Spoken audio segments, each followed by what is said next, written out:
Halo, selamat malam pemirsa. Kita berjumpa lagi dalam program Indonesia Bicara bersama saya, Priscilia Marieta. Pemirsa, meski Hari Raya Lebaran masih 1 bulan lagi, namun persiapan arus mudik Lebaran 2016 sudah mulai dilakukan. Bongkar pasang infrastruktur pun dipersiapkan guna memperlancar event tahunan ini. Sebelum membahas hal ini lebih detail, kita saksikan paket berita berikut ini terlebih dahulu.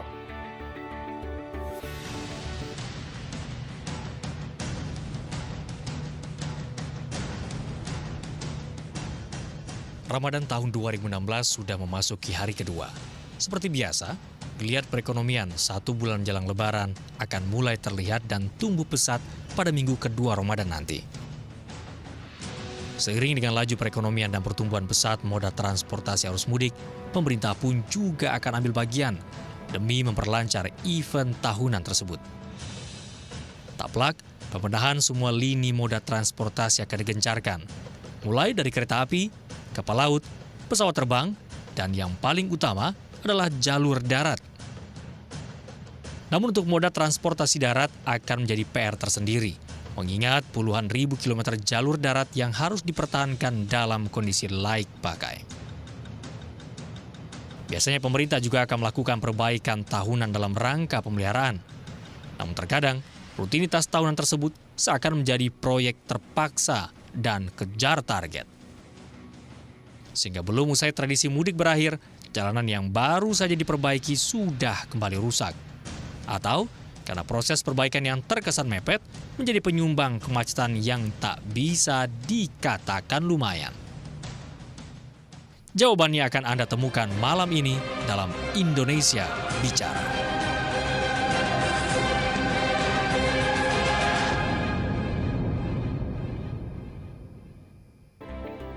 Baiklah pemirsa, untuk membahasnya lebih dalam terkait tema kita pada malam hari ini, bongkar pasang infrastruktur jelang Lebaran. Di studio telah hadir 2 orang narasumber, saya akan perkenalkan. Sudah bersama dengan saya, di sebelah saya ada Pak Hermanto Dardak, Ketua dari BPIW PUPR atau Badan Pengembangan Infrastruktur Wilayah Kementerian Pembangunan Umum dan juga Perumahan Rakyat. Selamat malam Pak Hermanto. Selamat malam Mbak Priscilia. Ya, dan di ujung sana ada Pak Dedi Herlambang dari MTI, Masyarakat Transportasi Indonesia. Selamat malam Pak Dedi. Selamat malam. Terima kasih telah hadir di Indonesia Bicara. Sebentar lagi memang sudah hampir 1 bulan ya Pak. Kita akan nanti bulan depan bisa tradisi ini untuk Lebaran, setelah itu mudik nih Pak biasanya. Dan ramai ini biasanya jalur Pantura ini banyak dipergunakan masyarakat untuk pulang ke kampung halaman. Kita akan fokus secara infrastrukturnya ke Pak Hermanto terlebih dahulu. Kita sebelum fokus ke pembangunan infrastruktur Lebaran hingga akhir semester pertama ini, kalau menurut Bapak untuk pembangunan infrastruktur di Indonesia seperti apa Pak? Sudah dikatakan bisa digunakan untuk jalur Lebaran nanti atau seperti apa pembangunannya sampai saat ini? Ya, intinya sekarang kan bulan Juni ya ini ya, awal Juni lah. Awal Juni.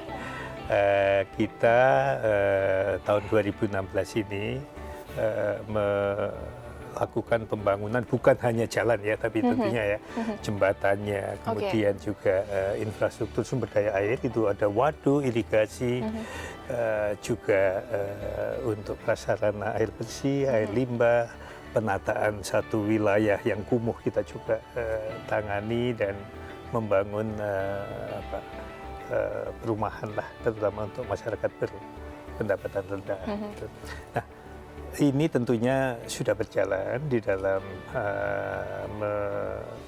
memfokuskan kepada wilayah-wilayah prioritas, wilayah-wilayah pertumbuhan. Nah, salah satu wilayah pertumbuhan tentunya adalah wilayah pertumbuhan di Jawa ya, terutama tentunya wilayah pertumbuhan dari Jakarta sampai Semarang ya, yang kebetulan seperti yang sampaikan Mbak Prisil tadi, sekarang ini punya hajatan dan secara tradisi yang paling sibuk untuk mudik Lebaran. Betul, jalur-jalur yang akan dilalui para pemudik nanti. Tapi juga tentunya ada beberapa alternatif wilayah pertumbuhan, misalnya yang di selatan yang relatif sedang berkembang dibanding yang utara, yang juga sebagai alternatif untuk jalur Lebaran. Jadi Mbak Prisil ya, tentunya waduk sendiri baru saja sudah dilakukan peresmian untuk penyelesaian waduk Jati Gede. Betul. Waduk yang nomor 2 di Indonesia besarnya setelah Jatiluhur. Kita sekarang ini tahun ini sedang membangun 8 waduk yang baru, tapi tentunya termasuk yang lalu lebih dari 20 waduk yang kita sedang membangun sekarang ini.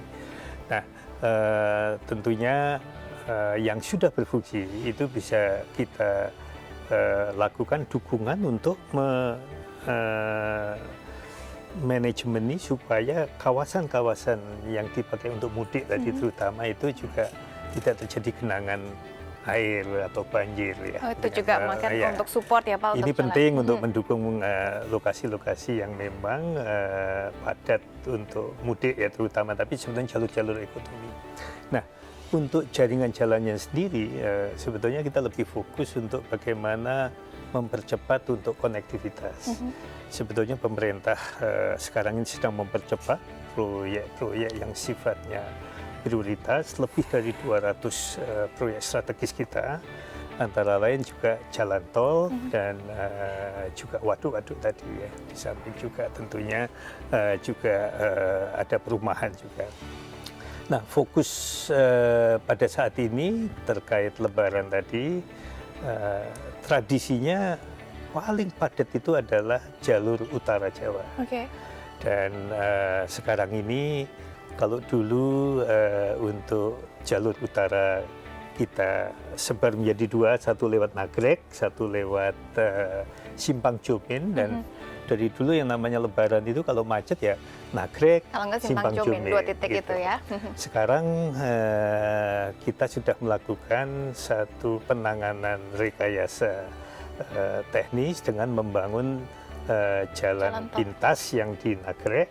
Praktis kapasitasnya sudah memadai, sehingga kita rasanya Nagrek sudah bukan satu titik yang membuat kemacetan signifikan sekarang. Oke, saya akan Kemudian juga Simpang Jomin, kita baru saja membuka yang 116 km jalan tol, sehingga di Cikopo Cikampek kita langsung bisa lurus saja, nggak lewat lagi Simpang Jomin. Jadi 2 tempat itu sudah bukan lagi menjadi titik yang selalu menjadi permasalahan kita. Tapi tempatnya pindah jadinya sekarang di Pejagan, dan juga masuk ke Tegal, karena kita akan membuka jalan tol dari Pejagan sampai Tegal. Jadi keluarnya di Brebes Timur, masuk ke Tegal, ya kita menangani sekarang ini adalah traffic management di kota Tegalnya. Kita buat supaya bukan hanya jalan nasional yang lewat kota Tegal, tapi ada jalan alternatif yang supaya secara menerus kapasitasnya bisa menampung meskipun secara marginal ya untuk lalu lintas arus mudik Lebaran. Oke, saya sambung ke Pak Dedi ini. Pak Dedi sudah dijelaskan oleh Pak Hermanto, memang untuk pembangunannya sudah luar biasa pesatnya di wilayah utara dan juga selatan. Untuk selain persiapan mudik juga memang dari tahun ke tahun pemerintah terus melakukan perkembangan untuk infrastruktur jalan. Kalau Anda melihat bagaimana untuk pembangunan infrastruktur di Indonesia, khususnya untuk yang nantinya jalur darat ini akan dilalui oleh para pemudik ini sendiri. Karena kita bentar lagi ini kan bulan depan akan ramai dipadati oleh para pemudik yang akan kembali ke kampung halaman masing-masing. Fokus infrastruktur kepada pembangunan jalan. Menurut Anda seperti apa? Begini, kalau kita melihat jalan memang setiap tahun pasti begitu ya. Jadi kalau dibilang siap atau tidak siap, pasti bisa dikatakan kalau menyambut Lebaran orang atau publik bilang pasti selalu bilang tidak siap, selalu tidak siap, gitu ya. Karena memang infrastruktur kita, terutama di darat itu memang sekitar naik kereta api 70%, jadi sisanya sekitar 1,2 itu laut dan udara, berarti sekitar 91% itu mereka menggunakan di darat. Jadi memang bebannya sangat berat sekali, dan kenyataannya memang infrastruktur ketika Lebaran tiba selalu tidak siap. Apapun yang selalu dikatakan tadi oleh narator pertama tadi selalu tambal sulam. Karena memang kami melihat bahwa persiapan infrastruktur itu hanya target pasti selalu Lebaran. Targetnya jadi seolah-olah hanya Lebaran. Selalu Lebaran, selalu bukan, tidak ada target secara grand, holistik atau jangka panjang.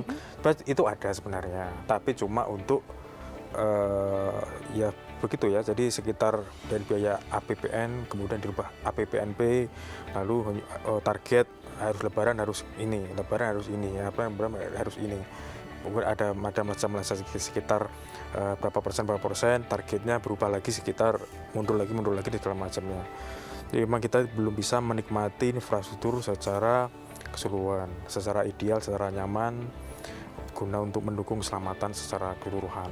Jadi itu apa artinya, dengan kata lain sekarang kita mengenal ada sistem kebut semalam seperti itu, sekarang masih berlaku seperti itu, Pak Saya pikir Teddy? saya pikir masih. Kita bisa melihat tidak jauh-jauh di Jakarta pun juga masih ya. Jadi untuk infrastruktur kita lihat saja misalnya di Jawa Tengah misalnya, untuk target sampai Salatiga, dari bawah Salatiga pun Tol ya? tol ya betul, tol di Jawa Tengah itu pun memang sangat rumit ya, terutama masalah pembebasan lahan dan segala macamnya. Itu memang sebenarnya juga ada kerjasama yang baik juga kita juga dengan masyarakat tentang pembangunan infrastruktur itu sendiri. Tapi pada kenyataannya memang kondisi di lapangan tidak seperti yang kita harapkan. Oke, baik, kita harus jeda terlebih dahulu, Bapak-Bapak. Nanti kita akan lanjutkan segmen kedua, kita akan fokus bagaimana melihat untuk infrastruktur, khususnya jalan yang memang sangat padat sekali dilalui para pemudik, lebih dari 91% dilalui setelah usai jeda berikut ini. Dan pemirsa, kita akan kembali usai jeda berikut, tetaplah bersama kami di Indonesia Bicara.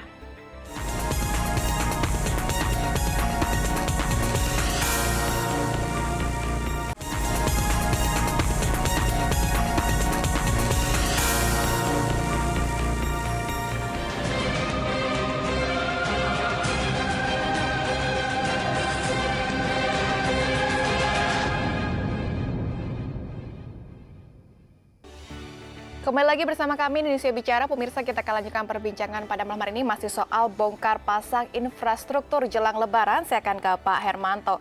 Pak Hermanto, kira-kira ini jelang Lebaran, pembangunan untuk perbaikan juga infrastruktur jalan ini apa persiapan pemerintah, Pak Hermanto? Ya, Mbak Prisil ya, saya ingin menekankan ya bahwa tentunya yang dilakukan membangun infrastruktur itu berbasis kepada apa potensi kawasan-kawasan yang didukung infrastruktur tadi, dan bagaimana tahapan kita untuk merealisasi potensi tadi. Jadi tentunya infrastruktur untuk Lebaran semakin baik. Sekarang jauh lebih baik dari yang sebelumnya, gitu. Dan kita kalau dikatakan siap, ya sudah siap tentunya. Gitu. Jadi kita tentunya mengikuti bahwa H-30 relatif pekerjaan yang mengganggu lalu lintas kita berhentikan, dan itu kita lakukan untuk itu. Tapi ingin saya tekankan tadi ilustrasi bahwa Nagrek sudah kita tangani, Simpang Jomin yang dulu antriannya berkilo-kilometer sudah kita tangani. Itu refleksi bahwa memang semakin baiklah infrastrukturnya. Nah, tadi sekali lagi jalur utara kita rancang lebih siap karena ada jalan tol sekarang ini mulai dari Merak sampai Jakarta sampai ke Brebes Timur tadi. Tol to tol ya, 300 km lebih. Ini tentunya satu kemajuan yang bukan main untuk kita bisa lebih kompetitif dibandingkan negara-negara yang lain di ASEAN, sekaligus juga untuk memberikan pelayanan kepada musim Lebaran ini. Nah, untuk itu tentunya sekarang bagaimana pada saat Lebaran kita mudik itu lebih semakin asik lah gitu. Ya, lebih nyaman. Nah, untuk itu persiapan telah dilakukan, dan sekarang ini praktis misalnya mulai dari Merak lah ya. Merak dulu tradisinya selalu lewat jalan tol yang tadi kami sampaikan atau jalan nasional. Sekarang ingin kami sampaikan untuk pemirsa yang mudik bahwa kita bisa juga lewat jalur selatan. Jadi dari Merak bisa turun menuju ke Cibaliung, menuju ke Pelabuhan Ratu, ya, menuju ke Pangandaran. Ini salah satu alternatif. Bisa mereka meneruskan ke Sukabumi dan seterusnya sesuai dengan tujuan. Bisa mereka ke Pangandaran, ke Ciamis dan seterusnya di selatan. Yang kedua, lewat jalan tol tadi sebagai satu alternatif yang baik rasanya. Bisa masuk Jakarta, tidak perlu masuk ke kota Jakarta. Jadi dia melewati jalan lingkar, langsung menuju ke keluarnya lewat Cikunir ya, Cikunir menuju ke Cikampek. Nah, sekarang ini sedang dilakukan pengaturan supaya berhentinya lebih sedikit. Jadi dilakukan untuk penggabungan antara pintu tol Cikopo, nanti dibuka itu Cikopo, jadi nggak usah berhenti di situ, langsung dikoordinasikan dengan pintu-pintu setelah Cikopo ya, sampai ke Pejagan. Dan sekaligus dengan dibukanya dari Pejagan, kalau yang ke selatan bisa melewati Brubuk ya, menuju ke selatan, ke Purwokerto. Yang menuju ke utara bisa lewat jalan, ada jalan provinsi kabupaten yang kita sediakan, kita kerjasama dengan daerah. Bisa juga lewat Brebes Timur tadi langsung lewat di utara. Nah, untuk mendukung Lebaran, kita untuk pengerjaan jembatan memang ada ya. Jadi Mbak Prisil ya, kalau jalan itu tentunya punya umur ya. Setelah dilewati, misalnya kalau kita rancang 20 juta kendaraan, setelah 20 juta dia memang akan retak dan itu juga perbaikannya gimana lubang. tuh? Nah, itu dilakukan kalau pas penanganan periodik, yang penanganan pada saat rekonstruksi ya rekonstruksi. Nah, sekarang ini memang ada yang memang harus kita rekonstruksi. Karena ada Lebaran, kita berhenti H-30, kan gitu. Tapi untuk yang strategis seperti jembatan, misalnya dari setelah keluar tadi ya, keluar dari Pejagan, itu ada jembatan Sipaet dan jembatan Pah ya, yang memang harus direkonstruksi, diganti jembatannya, nambah satu sisi. Nah, ini direncanakan misalnya sebelum H-10 sudah selesai. Sekarang masih dikerjakan, tapi itu kan di luar ya, di luar jalan yang ada, jadi nggak mengganggu lalu lintas yang ada. Yang mengganggu di badan jalan sekarang ini berhenti, gitu sudah. Nah, ini kita lakukan di seluruh ruas-ruas utama maupun alternatif untuk jalur Lebaran, baik di Jawa, Jawa Utara, di tengah maupun di selatan, maupun di Sumatera dan juga di beberapa yang cukup sibuk seperti di Sulawesi Selatan. Saya minta tanggapan Pak Dedi ini. Pak Dedi, penjelasan dari Pak Hermanto nampaknya dari jalur utara selatan ini sudah sangat baik sekali persiapan pemerintah, baik dari pembukaan jalur dan juga perbaikan dibanding sebelumnya. Karena memang sangat jauh, ada pembukaan jalan yang diusahakan supaya tidak titik kemacetan terjadi di salah satu titik saja. Kalau dulu memang kemacetan di Nagrek dan juga Simpang Jomin, sekarang sudah ada jalur dibuka pemerintah dan juga untuk alternatif jalan-jalan lain untuk mengurai kemacetan, dan juga perbaikan infrastrukturnya juga sudah terus dilakukan sampai targetnya nanti Lebaran diharapkan punya kondisi yang baik. Anda menanggapi dari yang usaha dilakukan pemerintah saat ini, hingga saat ini progresnya seperti apa Anda melihat, Pak Dedi? Memang kalau kita lihat secara ilmiah memang betul ya. Jadi pemerintah sudah melakukan perbaikan ataupun pembangunan konstruksi infrastruktur, terutama kalau ini pertanyaan mengenai jalan, infrastruktur jalan. Contoh kalau kita lihat dari progres jelas itu sudah ada. Namun kalau kita bicara dengan infrastruktur, tentunya kita juga banyak bicara yang lain. Kita tidak hanya bicara satu koridor ya. Tentunya kalau dalam manajemen transportasi, kita tetap melihat mengenai sarana, prasarana, SDM, kemudian sistem manajemen segala macam. Cara pengelolaannya itu di manajemen. Nah, kita juga jangan lupa juga bahwa walaupun infrastruktur kita siap, kalau kita menghindari kemacetan pun kita juga harus memikirkan regulasi juga ya. Jadi sarana juga harus kita pikirkan. Sementara pertumbuhan dari infrastruktur sendiri tidak sebanding atau no equal dengan sarana. Misalnya sarana pertumbuhan kendaraan di Indonesia misalnya 12%. Di DKI saja 16% misalnya. Infrastrukturnya mau seperti apa yang bisa menjawab dari permasalahan itu. Tentunya kita juga harus bermain di